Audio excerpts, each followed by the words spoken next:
Le point de presse a été fait pour 2 points, pour annoncer de manière officielle la liste au parcours Sinaco pour les élections de la Chambre de commerce. Et ce sera l'occasion pour faire 2 choses. Premièrement, pour présenter notre programme, pourquoi nous voulons de nouveau aller à la mandature de la Chambre de commerce.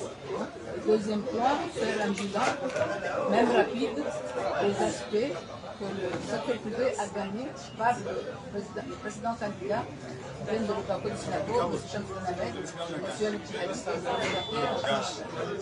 donc, au nombre des points sur lesquels nous allons.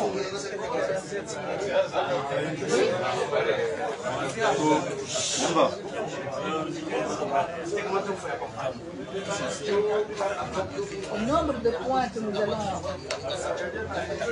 bâtir notre plateforme de revendication, ce sont essentiellement les points qui ont résulté d'une enquête que nous avions faite en 2020, qui nous avait conduit à un protocole d'accord en juin avec les autorités.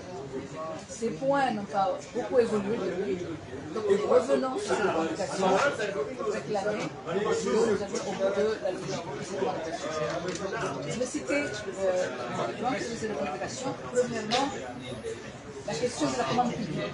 Tout le monde est au courant du fait qu'aujourd'hui, les Comoriens, les entreprises comoriennes n'ont pas accès à la commande publique. Pour de multiples raisons, c'est le premier point.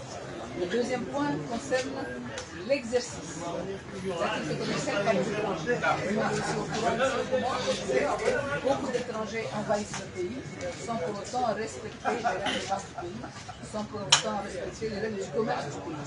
C'est un deuxième fléau que nous allons devoir combattre. Troisièmement, la lutte contre la fraude. On est au courant ici aussi. Il y a beaucoup de commerçants qui sont pas informés, qui brassent des milliards, et par conséquent tuent les commerçants.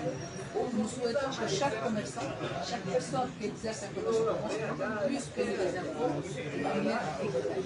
Nous avons besoin d'équité systémique.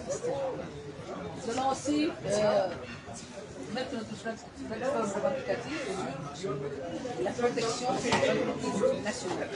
Il faut que nos pays comprennent que tous les pays protègent leurs entreprises et donnent aux entreprises les moyens de s'agrandir et de jouer un rôle important dans le pays.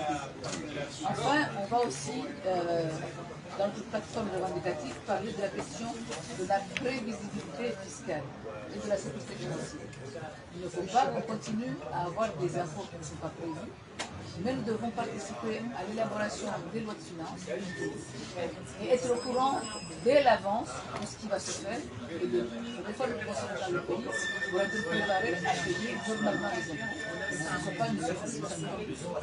Enfin, nous allons travailler sur le renforcement des capacités des jeunes en matière de formation professionnelle.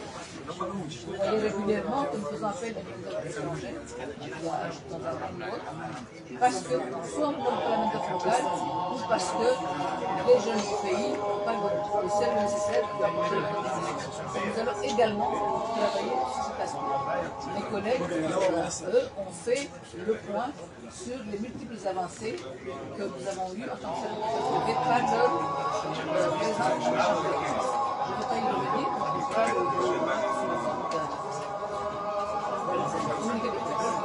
Merci beaucoup.